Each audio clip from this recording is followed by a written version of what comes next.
Hello and good afternoon. Thank you for joining us on UBC television with me, Wadulo Mark Arnold. This is your weekly roundup edition of the Lunchtime News, that bulletin where we round up and sum up all those stories that made headlines throughout the week. Thank you, and let's get straight into the bulletin.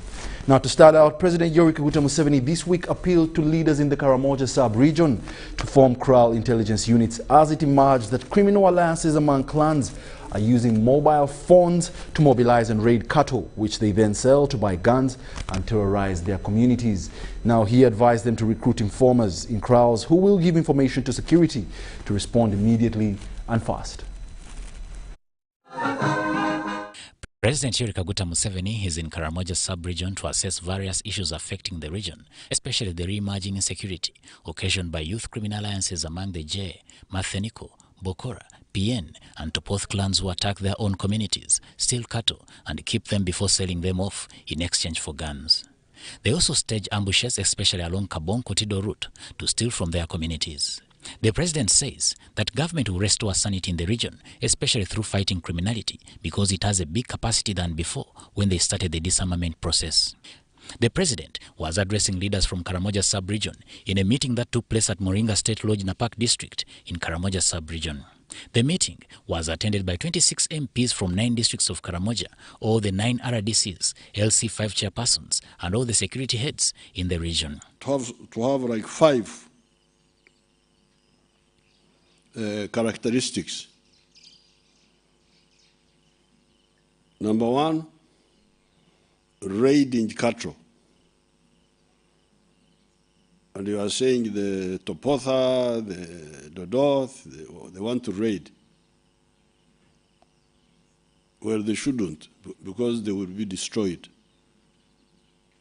Especially when they try to raid on a big scale.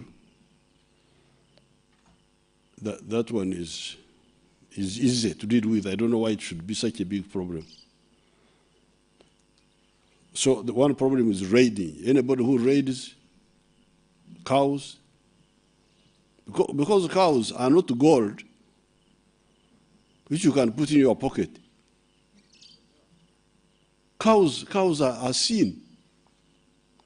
How can they be a problem? General Museveni promised to increase the capacity of the brigade in the area up to 70,000 personnel. Those UAVs you are talking about, what you call drones, we have got UAVs which can be in the air for 36 hours. All these are easy to solve. And the UPDF will solve them. But what will remain is crime now. Crime. Where the police should come in. I will meet these security people, and we shall agree on the distribution of roles. The UPDF should be able to deal with this little problem. This is not such a big problem, especially for us, because we have got a lot of capacity now, even more than that time when we were disarming. We have now big capacity now. Big. This is nothing. The president also agreed to strengthen the justice system in the region by adding more state attorneys, as requested by the leaders. On the issue of hunger, the president pledged to talk to the prime minister to get food for the people of Karamoja who are suffering. The president commended the Ministry of Karamoja for the development projects in the area and said government will even do more. The minister in charge of Karamoja Affairs, Honorable Dr. Merigoret Kitutu, highlighted key areas of intervention by government and other development partners in the area that include water production, education, infrastructure, health, and others. In a memorandum by leaders read by the chairperson of Karamoja Parliamentary Group, also member of Parliament for PN County, Honorable Ridge Mayor Chia, highlighted that while for over 15 years the region has become an investment destination for many Ugandans and foreigners after the removal of over 40,000 illegal guns from the hands of civilians by the army, the unattended to issues in Karamoja have resurrected the insecurity. They called on government to initiate a 10 to 15-year free education program for all youth from primary to secondary education to stop their recruitment and training into cattle raids. The group also recommended intelligence-led operations to curb crime and pave way for disarmament and quick deployment. Samuel Senono, UBC News. Now from up north, we bring you back to Central, where the Kabaka of Buganda, Ronald Muwenda Mutebi II, this week returned home from Germany, where he had gone for medical treatment and other official duties. Addressing the media at Bulange Mengo, the Katikiro of Buganda, Charles Peter Mike, that the Kabaka came back Saturday night, and much appeals to Ugandans continue praying for him to be better. The Katikiro of Buganda, Charles Peter Maiga, has officially announced that His Majesty the Kabaka of Buganda has returned from Germany and is in good condition. Kabaka Arnold II returned safely here home on Friday night. While in Germany, the Kabaka acquired knowledge of helping youth out of poverty, especially those who live in slums. Focus is going to be placed on the identification and promotion of talent of the juveniles and the youths who stay in the slums, especially in the areas of sports and the arts. Meanwhile, Katikiro sent condolences to the family of Archbishop Yona Ranga of Orthodox Church. He has been a champion of human rights, the rule of law, development and unity of Ugandans. While we are going to miss him dearly, he has left a legacy of an inspirational religious leader who has significantly contributed to the well-being of his countrymen and women. In the same conference, the Katikiro has condemned engineers who construct buildings that collapse, killing people, and appealed to KCCA to investigate the causes. I call upon KCCA to ensure that all buildings are erected according to plan, under the supervision of qualified personnel and with the right quality and quantity of materials. Inspection of building sites should be routinely carried out to ensure compliance. Jane Ramsha, Andrew Sebira, UBC News. Furthermore, preparations to send off Bulaima Mwanga Chivirige, popularly known as BMK, are high in gear at Salam Muslim Cemetery at Nkowe, approximately 13 miles on Hoima Road in Wakiso District. The fallen businessman burial this Sunday has been preceded by a series of events, notably a prayer event at his Hotel Africana parking tomorrow morning. BMK is being buried at the cemetery where his mother and daughter Sarah Mwanga are already buried. Born on 2nd October 1953, Haji Bulaima Mwanga Chivirige, commonly known as BMK, is said to be buried at Nkowe Muslim burial ground located in Wakiso District. He purchased the facility for the Uganda Muslim community. Now, his body was returned from Nairobi, Kenya, where he died on Friday. He was being treated of complications related to prostate cancer. BMK, the proprietor of the hotel, died at the age of 68 years at a Nairobi hospital and is survived by 18 children and 2 widows.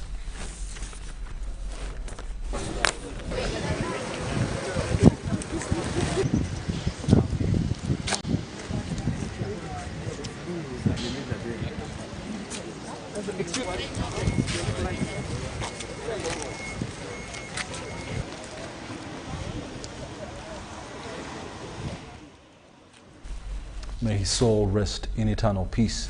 Now moving on, the former Prime Minister Tooro Kingdom, John Sanyu Katuramu, has been released from Luzira prison after serving 20 years. Also released is his nephew Patrick Kwezi and Alex Trinomuyisha. The trio were convicted and sentenced to death in 1999 for the murder of the Tooro Prince Happy Kijana Ngoma and Stephen Kaganda, a guard, on March 25, 1999. Katuramu was convicted and sentenced to death in 1999 for masterminding the murder of the then Tooro Prince Patrick Happy Kijana Ngoma and the guard Stephen Kaganda. The incident occurred at the Palace View Bar Hotel in Fort Portal Town. Katuramu's sentence was later commuted to life imprisonment, and thereafter the Supreme Court ruled that one not hanged within 3 years, High Court revisits the sentence to a maximum of life in prison for 20 years. Katuramu was received by his son Job Katuramu on Saturday and later driven to his home in Buya. In response, Museveni said that Katuramu's fate was not supposed to be discussed in a public place. In 2018, Prince David Kijana Ngoma, the late Happy Kijana Ngoma's young brother, said that they had been approached by Katuramu's family asking for forgiveness. Kijana Ngoma said that when they visited Katuramu at Luzira prison, he was remorseful of the crime he committed. Katuramu was picked from Luzira prisons by his young son, Job Katuramu.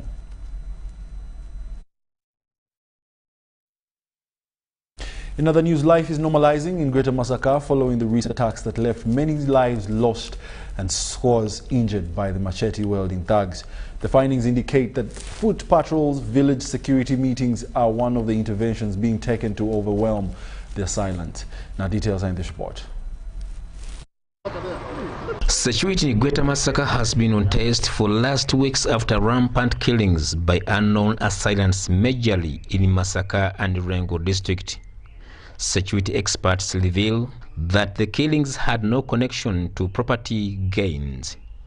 If these people are not from heaven, they are not aliens doing this, they are people from within. And it is important that village vigilantes or community-based policing and village neighborhood watch, these are tenable solutions that we were going to provide, looking at the capacity of our forces that are, because what we discovered is that manpower is picked from the central pool and brought to Masaka. So if this strikes tomorrow, say Gulu, this all manpower must be taken to Gulu or taken to Lira, and here it remains adamant. So we need a force that is 24 hours prepared here, and that can only be given by local solutions.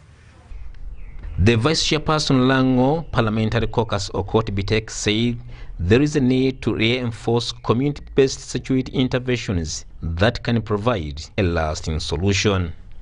The country wants to know. The country wants to know what is happening in Masaka, in the Greater Masaka.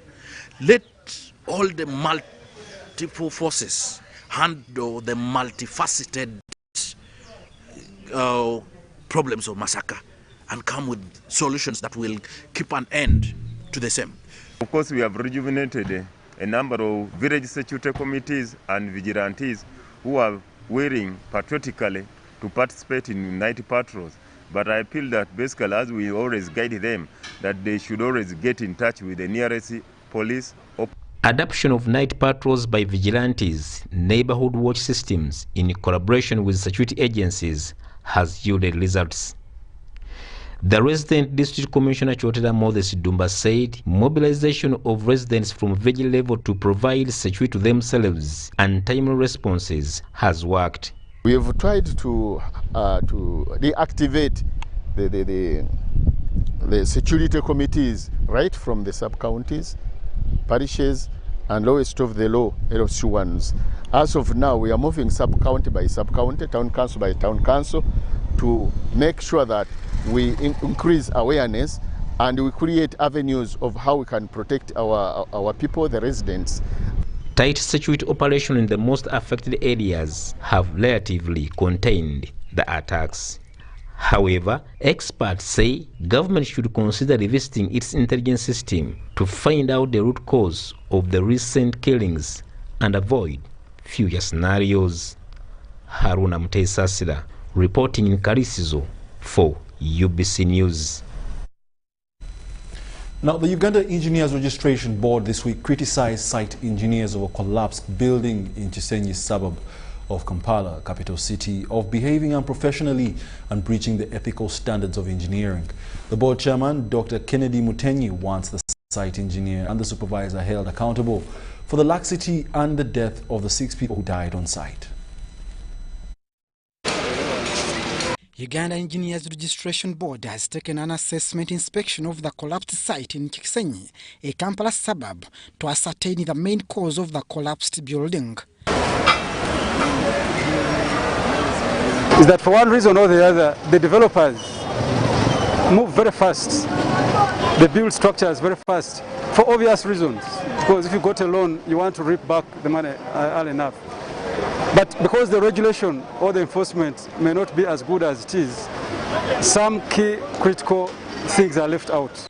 The board members are accusing supervisors over substandard building materials used at the site. Meaning, we have had people complaining it's also about to go down. So as government, we are going to carry out the tests and then advise on the way forward. But what I can leave with you is that enforcement is what is causing all these problems, and our developers not following the law. Kampala Capital City Authority engineers are equally blamed for being reluctant in the exercise of inspecting the progress of building sites in Kampala. I think the enforcement, and this should be under either the KCCA, who are the authorities here, but also the National Building Review Board. They have to put in place mechanisms and systems to track right from the design office up to the moment that the building is occupied. Now, from what we have seen in the experience, there seems to be some lapse in between there. The Engineers Registration Board is hunting for the engineer of the collapsed site. Kampala developers urged to always look for only registered engineers to save lives. To look around for the people who are in charge of supervision of the structure. We find people who learn engineering from the streets of Kisenyi. And those ones, we cannot punish them because they are not engineers. So those ones are supposed to be taken over by the police. The police there has to act on them. Several buildings have been collapsing, claiming their lives in Kampala, and investigations are instituted. However, no report ever released, and no engineer nor developer ever brought to book. Abdul Nasili Lubwama for UBC News. Furthermore, the Kawempe North legislator Sejirina Mohammed and Makindye East MP Alan Sewanyana were this week charged with 3 counts of murder and 1 count of attempted murder. The two have been granted police bond and will report back to CPS Masaka tomorrow. Heavy security deployment was witnessed at Uganda Central Police Station Masaka as 2 legislators responded to the summons over the gruesome murders by machete-wielding attackers in Greater Masaka. Heavy deployment has only one answer. Why don't you deploy these people to look for the killers in the areas where they are killing people? Sejirinya Muhammad, Kawempe North legislator, and Alan Sewanyana, Makindye East legislator, appeared at Central Police Station Masaka heavily guarded. The two were represented by the Lord Mayor Erias Lukwago and Shamim Malende, the woman member of Parliament for Kampala, as their lawyers. The leader of opposition appeared at CPS to rally behind the summoned MPs, but was later seen standing outside the police station. No, certainly the police is a very small place. They know the offices are occupied by interrogators, and so it's okay. They can have their space. They have no problem. The MPs had expectations from the interrogation process of the 2 legislators from the capital city, Kampala. Anyone can be summoned. Anyone can be summoned and can be suspected. But it's the way you handle him that matters. So whether they are genuine or not, I cannot determine that as a lawyer. At the end of the interrogation, Alan Sewanyana and Muhammad Sejirinya were charged with murder and attempted murder. 3 of which were of murder, which they allege happened on the 23rd of August this year at a village called Setara village in Senyange Kabonera division within Masaka district or city here, that on that night they committed murder of 3 people. It has been established that the MPs had meetings in Kampala with some of the suspects arrested in connection to the murders in Greater Masaka. So it was basically about general inquiry. They asked a number of questions relating to the ongoing murders here, and eventually they recorded a general statement. But subsequent to that, they were directed to record a charge and caution statement. The 2 legislators are expected to report back to Central Police Station Masaka on 7th September at midday. Ivan Kahwa, UBC News in Masaka. In other unfortunate news, a silence this week murdered the officer in charge of Ruharo Police Post, Corporal Richard Agaba in Kianja Cell, Mbarara City. The cold-blood murder has ignited tension in Mbarara City, with residents appealing to security agencies to heighten the security in the city. These are the details. Residents of Ruharo Ward in Mbarara City North Division woke up to a sad morning with the news of a cold-blood murder of their OC station Richard Agaba by unknown assailants. Agaba was hacked by wielding machete assailants. This is the second incident because a few years back we lost another security personnel in Nkokonjero Cell Road, whereby somebody pretended to be a sick person and was lying along the road, and finally he disarmed our security person. Yeah, it's very unfortunate that we lost a colleague in such a manner. Because the security is not good in our area, but we hope the security is going to help us. Interim reports indicate that Agaba succumbed to death on the way to Mbarara Regional Referral Hospital. Forensics from Mbarara Central Police Station arrived at the scene of crime and embarked on intensive investigations to establish what would be the details of the post-mortem report into the death. We still have a big problem because I wonder how a criminal gets a gun when he's not conniving with security personnel.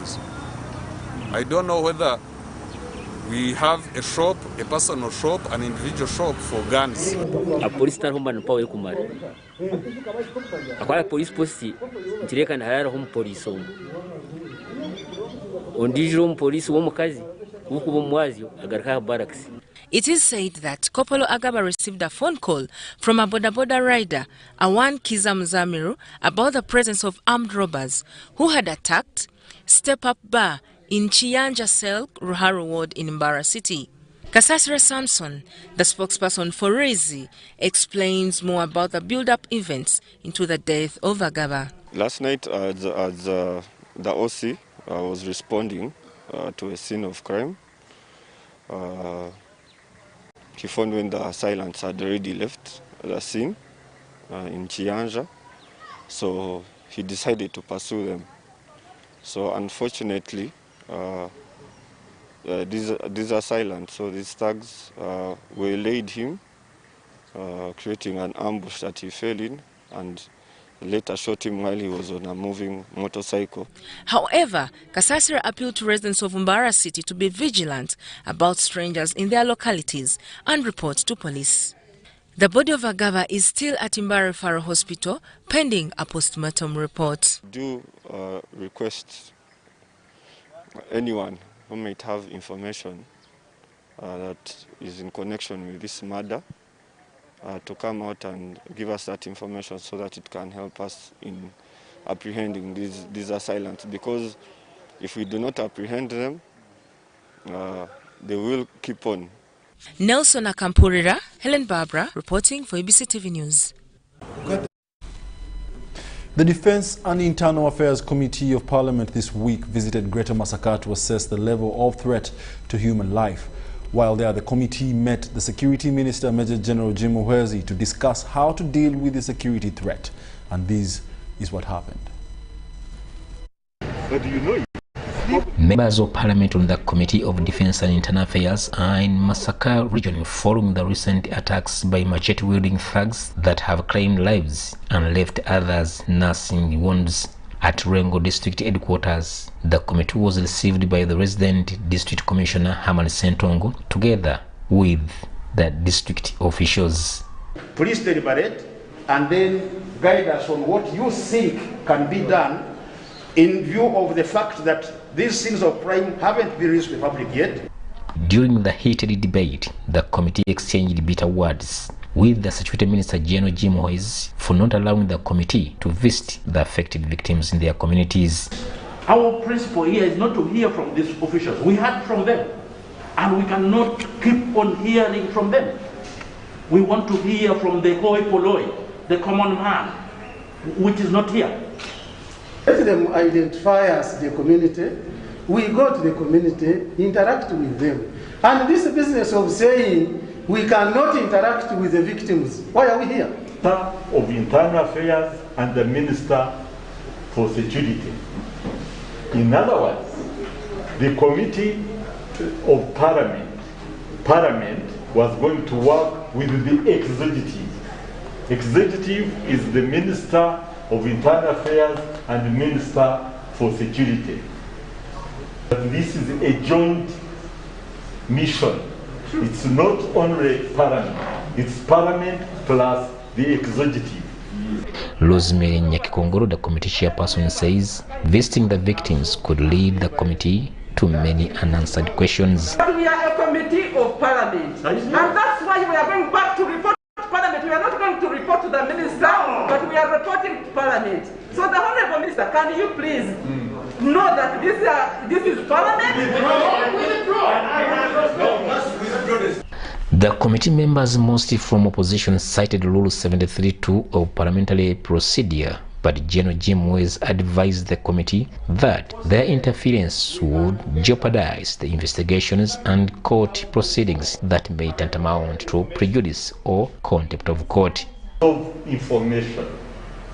Information is about investigation. Yes, so I'm just warning you that for me, I am not going to be part of that. The minister's statement ignited controversies from members of the committee.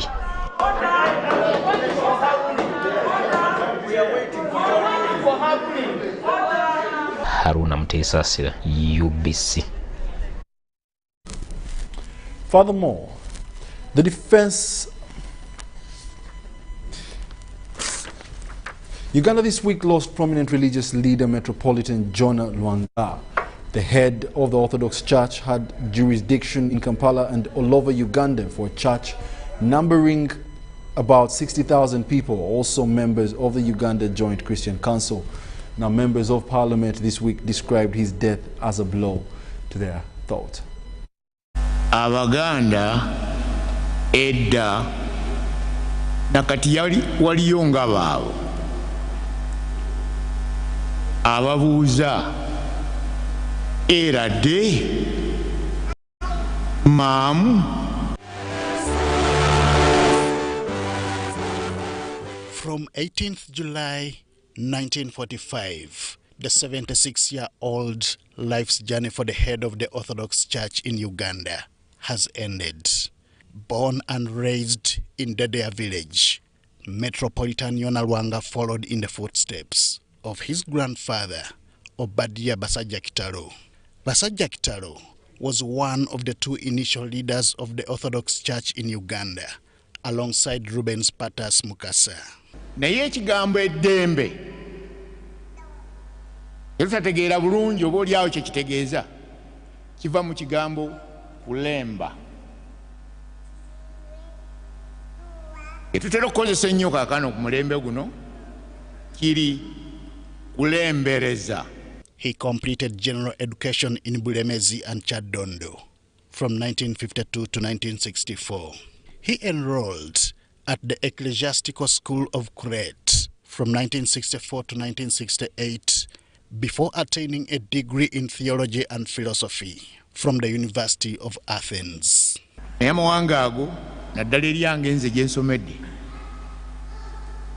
baalinanga kye baayitanga symposium. Ewaffe mu ate mu Balatini bakiyita symposium naye ng'ekigambo ekyo kiva eno symposium nga kitegeeza ekinywi abasajja abakugu. Between 1979 to 1981, he served as a secretary of the Orthodox Mission in Uganda before being ordained deacon on 1st May 1981 and a priest in 1982. He has left a legacy of being a defender of people's rights, speaking without fear or favor and defending the church, which is the most cardinal role of the church leaders. So as a country, we are going to miss him. The actual truth has not been hidden out of his lips. He has always been speaking the way a phenomenon has occurred, and he has been a road to rectify errors within our country. On 27th January 1992, he was ordained Vicar Bishop of Bukoba. In 1997, he was elected by the Holy Synod as the Metropolitan of Kampala and all Uganda. Of 12th May 1997, a role he died playing. I got to know him through my friend, the Honorable Sechkubo of Remiaga, because he fellowships from there. But also, my interest in him as having been a former staunch Catholic myself, before, of course, I broke ranks, is one person who speaks his word. I've only heard that he died out of the country. How I wish that Uganda matures up in its game of providing health services so that our elders are treated right in Uganda. Metropolitan General Wanga died on Sunday, September 5th, 2021. Henry Okurut, UBC. Tooro Kingdom is today marking the 26th Mpango ceremony at the Karuzika Palace in Fort Portal Tourism City. This year's Mpango is being attended by few people in observance of the COVID-19 guidelines. On Saturday, the kingdom marked Mpango Kutoma, the day that precedes the coronation anniversary. These are the details.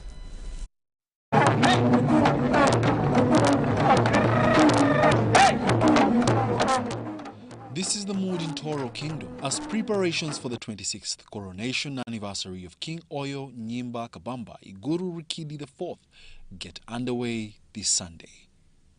The day that also attracted Tooro Kingdom royals was characterized by cultural dances with full observance of COVID-19 standard operating procedures.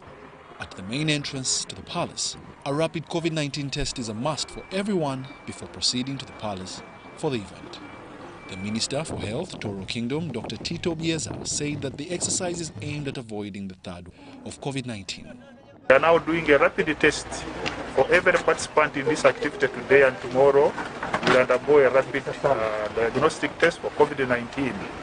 So everybody going up to the palace is stopping at the main gate and we do a rapid test. Due to COVID-19, some cultural rituals to mark the coronation have been foregone to avoid crowds who gather to witness. The rituals suspended include presenting the royal regalia to the king, the royal court, royal milking, among others, which are main rituals for the coronation. However, a few like Empako naming and Makondere dance were performed. In his speech, Omukama Oyo commended the Ministry of Health for containing the COVID-19 pandemic. I offer my sincere appreciation and gratitude to the Health World, Ministry of Health, and all other frontline staff in the fight against the coronavirus pandemic. I express my solidarity with all those who are infected and affected by COVID-19 and extend my sincere condolences to those who have lost their loved ones. The Deputy Speaker of Parliament, Anita Among, assured the kingdom of closer cooperation and government to finalize the return of the kingdom's properties. And this kingdom of Tooro is a friend to the president. And the president is doing whatever it takes to keep this kingdom alive and keep it. Only 200 people are expected at Sunday's coronation. Conservation experts are concerned with the drastic decline of vultures. They attest that continued cultural beliefs are posing a major contributing factor to the killing of birds of prey. The numbers of red-hooded vultures and scavengers like marbustocs have drastically dropped due to poisoning and trapping with intent to wipe them out by man. As Uganda joins the rest of the world to commemorate World Vultures Day, experts are worried that some vulture species are being exterminated following the drastic decline in numbers of vultures. In Southern Africa, the numbers are also crashing, they're also going down, but mainly because of agrochemicals, agricultural chemicals. In West Africa, the numbers are still going down, but mainly because of witchcraft and superstition. So overall, the number of vultures in Africa are going down. The Executive Director of Nature Uganda, Achilles Byaruhanga, says preliminary findings indicate that the numbers declined mainly due to habitat destruction. So in most cultures in West Africa, they think vultures are fierce, they're very strong, and therefore if you put on the feathers of a vulture, you're likely to show that strength. Or superstition, think that it will give you the strength. Some people have used it as and some men also use it to think that if you have a feather or a foot or the beak of the vulture, then it will be sexually strong. So because of those superstitions, the vulture numbers have crashed, have gone down. Most vultures live in urban areas and migrate to forest tree tops for breeding, and in Kampala, they are common in areas of Makerere University, Kiteze landfills, and Bugolobi na Muongo Abata, and later retreat to safer places for roosting. Like the reasons why they had come to converge here are still intact. In this case, we are looking at a habitat, and we realize that much as there's nothing much to eat here, but they are using this site as a roosting site. By roosting, I mean like a resting, a stay place. But of course, you realize that just across, not far from here, are quite a number of abattoirs. So one would say that they are probably from feeding and then they come and roost here. Vultures play a significant role in cleaning the environment and balancing the food chain. So it can act as a towards attraction to a person, whereby a person gets to know what he never knew or what she never knew. Then secondly, these birds are purposely cleaning birds. Whereas like you throw either meat, that roasting kind of food, it can come and pick it up. Through that cycle, it's helping you to clean the environment. Despite these values, their roles is not being appreciated by the human race that are most times irritated by their habits of waste disposal, which has endangered their survival, and seek refuge where it is safe. These vultures and marble stalks, they play an important role in cleaning our environment. They have got a very important role. If you remove the marble stalks and vultures in the Kampala city, I don't know, I don't want to predict, but chances are that something very strange in the ecosystem would come up. So we need to continue monitoring them. Conservationists are key in protecting their survival and spreading the crusade to have them protected. Sada Mubale, Pathias Karikona, UBC News, Kampala. The Integrated Intelligent Computer System, an organization that builds software for working under supervision of NITA-U this week, flagged off a workforce of system developers and computer scientists who will implement NDP3 of Vision 2040. The principal investigator at this facility, Dr. Silva Chiimba, says that the system will help track drug theft in government, hospitals, as well as health workers who absent themselves from work, as he asserts. Drugs are supposed to be free at government hospitals, but when the drugs are not there, patients are forced to seek treatment elsewhere. Lack of a tracking medical system in hospitals puts lives of patients at risk when they fail to maintain accurate record keeping of their inventory. With the flagging off of 22 software developers and computer scientists to 10 referral hospitals across the country, this will reduce on drug discrepancies and absenteeism of health workers, among others. What I'm going to do is just to take the entire staff, we call them refresher trainings. These refresher trainings, like you've heard before, we've been having Zoom trainings to take the entire hospital through, and now I just go and implement, help them hand-to-hand training on the system. So for the past times we've been to Naguru, one of our key areas was to train computer-based skills. And being that most of the doctors in Kampala are well conversant with technology, it's barely hard to find any doctor without a smartphone. Dr. Chimba Silva is the principal investigator, Integrated Intelligent Computer Systems. And our interests were around developing a computer system that can help in improvement of service delivery in the health sector.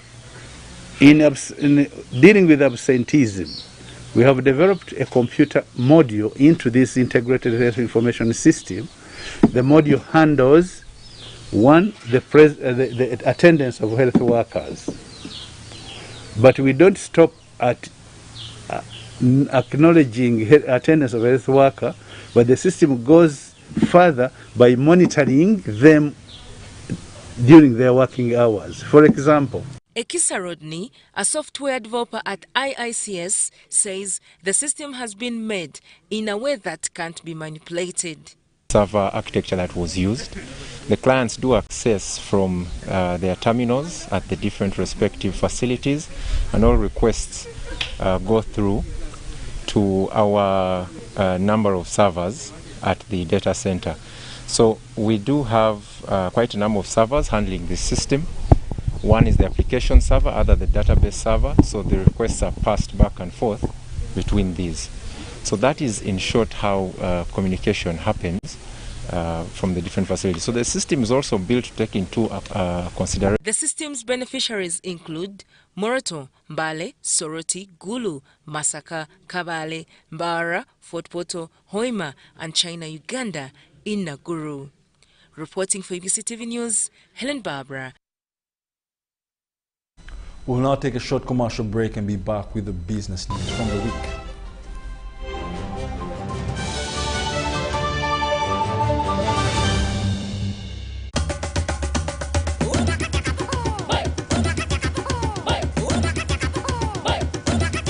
Experience 100% 4G speeds across Uganda with the Airtel 4G Pocket Wi-Fi available at 123,000 shillings only. It comes with a backup battery and 15 GB free for 1 month. Visit the nearest Airtel shop, device selling shop, or Airtel online shop. www.airtel.co.ug/broadband-discover. Airtel, the smartphone network.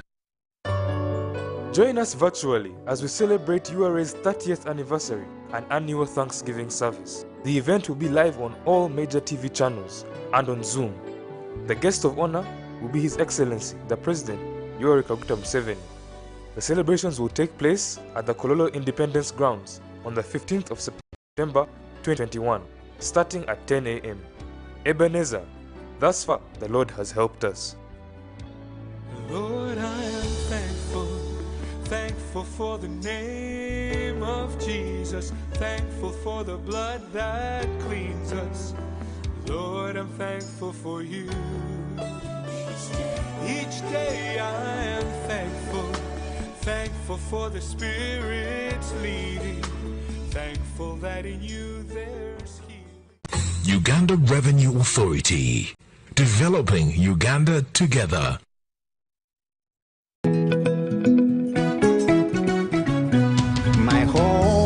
I smile when I think of you, Uganda, my home. My home, I dance when I look at you, Uganda, my home. Oh, my Uganda. I know with you I'll always stay forever. I know, because I feel that we belong together. My home.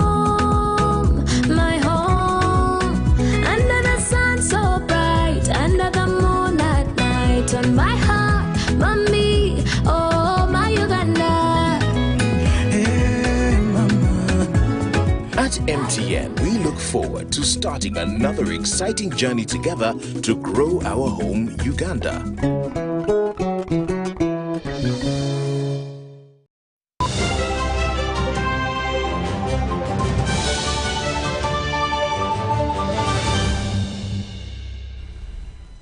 Welcome back. It's still the UBC Weekly Roundup News edition. We now get into the business segment. The National Agricultural Research Organization, together with Nile Breweries Limited, have signed a 5-year memorandum of understanding aimed at improving Uganda's agriculture sector through research. Now, this was revealed by their Director General NARO, Dr. Ambrose Agona, at an event held at Namulonge. Although agriculture is seen as the backbone of African economies, quite often, agricultural produce fails to meet international standards due to inadequate research about the different crop species. National Agricultural Research Organization, together with Nile Breweries Limited, have come up to change this trend by carrying out research on different types of crops before they are distributed to the farmers. The Director General NARO, Dr. Ambrose Aguna, says through this research, farmers will be empowered economically, thus transforming Uganda from a peasant society to a modern and prosperous country, as envisioned in the National Development Plan, Vision 40. It's not based on the quantity that you're supplying, but the most important thing, the starch content. For if you reach the starch content level about 32%, in additional increment in the content, you have been given more money for that. I think these are very big incentives to the farmers. And I strongly believe if these farmers could use the desired characteristics of cassava demanded actually by the beer industry, definitely, I don't think his arm is going to be too short. Do something a little bit extra. If put a person and do I could have spoken about that. To me, I think this is now the beauty of this relationship. The Agriculture Manager, East African Unit, Thorny Scotzi, says this project will cover a number of districts in the country where farmers will be given cassava stems for planting as research materials and after harvest be brought back to the laboratories to ensure quality. If we supply the seed or we supply the cuttings to the specific farmer, then we help that farmer to grow that specific crop. We help him with training, we help him with inputs, and then we expect that farmer to sell that harvest back to us. In that way, we can ensure that the cassava, the farmer get quality cuttings or quality seed, and we then know that we can get quality in terms of the crops back. The Principal Research Officer, NARO, Robert Kawuchi, says the existing varieties of cassava in the market are fading out and not meeting the customers' demands. For this reason, they have come up with 3 varieties which will not only be used as raw materials in the Nile breweries industries, but also for home consumption. The current cassava that is in the field has got the resistance levels to brown streak are reducing. 2, the white fly levels in terms of infection are high on those varieties. And 3 is that in some cases, the product that we get from cassava from those varieties is not very consistent. So that has forced us to have a replacement of what is in production. I am Mary Namkose for UBC News. Now, Uganda Tourism Board this week concluded a rapporteur visit of some underdeveloped tourism sites in Acholi sub-region in northern Uganda with the intent to partner with local communities and investors to make the sites world-class tourism hotspots. In this report, I managed to check out some of these sites and found out what this report shows. Standing history of violence and political unrest, Acholi sub-region can now boast of increasing economic activity due to government peacekeeping initiatives. This has made the region a high priority on Uganda Tourism Board's tourism agenda. Those days we were having problem security because of the Konyi War, but now we have the security is now stable. It's now stable, and second, the Ministry of Tourism also have recruited a security officer. We have one. They are on top of the tour guide. We work with them. Also, we work with the OC Police or Particle Post, also is near with us, and the GISU. The UNESCO General Assembly Convention of 1972 stipulates that sites such as these ought to be protected by the state.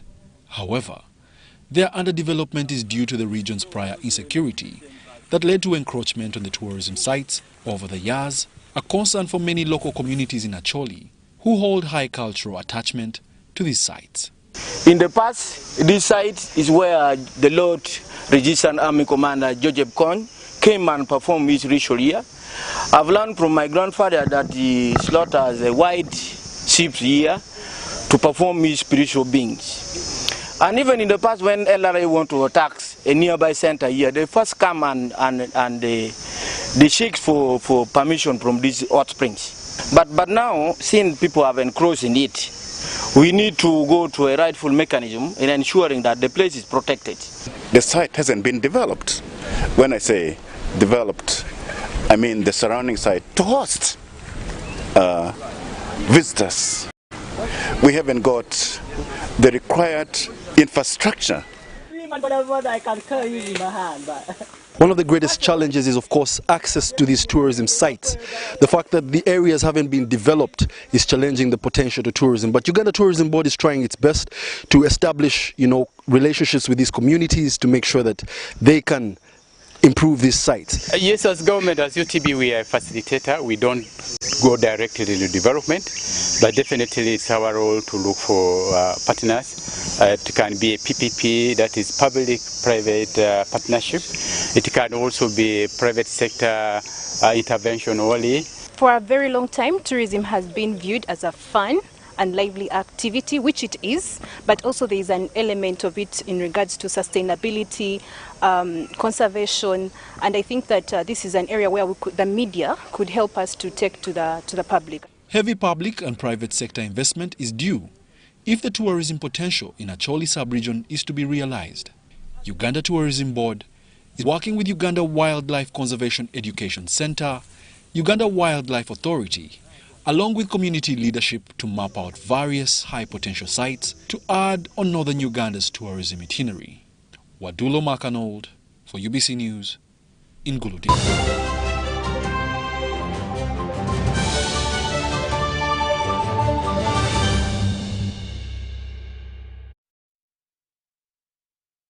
Most affordable rates when it comes to withdrawing and sending money. Withdraw money for as low as 330 shillings up to a maximum of 12,500 shillings. Sending money is just as affordable as ever. Absolutely unbeatable. Use Airtel Money on the most affordable network with the largest network of Airtel Money branches in Uganda. Dial *185# to get started. Airtel Money. Simple, secure, borderless. It's no secret that ICT makes learning easy. The strides made in our field could not be possible without it.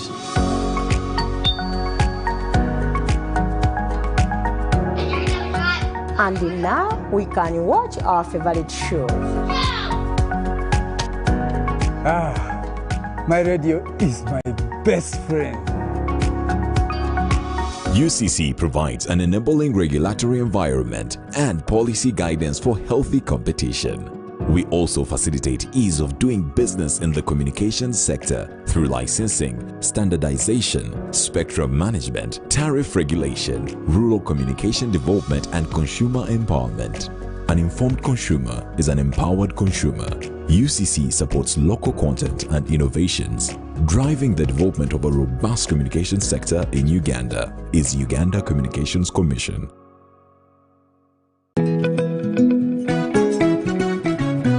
My home, I smile when I think of you, Uganda. My home. My home, I dance when I look at you, Uganda. My home, oh my Uganda. I know with you I'll always stay forever. I know, because I feel that we belong together. My home, under the sun so bright, under the moon at night, on my heart, mommy, oh my Uganda. Hey, mama. At MTN, we look forward to starting another exciting journey together to grow our home, Uganda.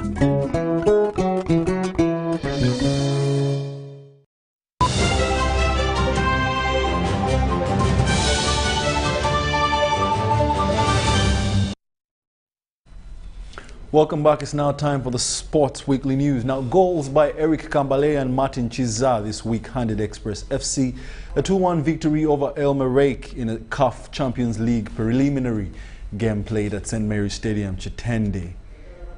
Express got off to a flying start when Eric Kambale scored within the first quarter of the game, but the Express defense looked disorganized late in the half to grant Elmerake a vital away goal scored by Abdul El Gadir, and for the first half to the end 1-1.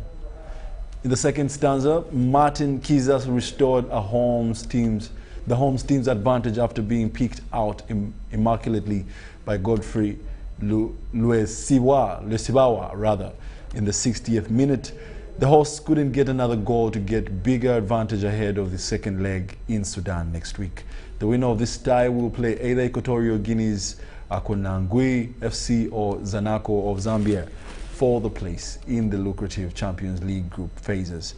Next up for Uganda in continental football is Uganda Revenue Authority against Ethiopian outfit Kofi at the St. Mary's Stadium, Chitende on Sunday. That's today. Concentration from even his back. Yeah, should have just. And that brings us to the end of our weekly roundup bulletin this afternoon. Thank you for joining us. My name is Wadulo Arnold. Stay tuned for more news in our subsequent bulletins. From the team, we must say have yourselves a lovely Sunday afternoon.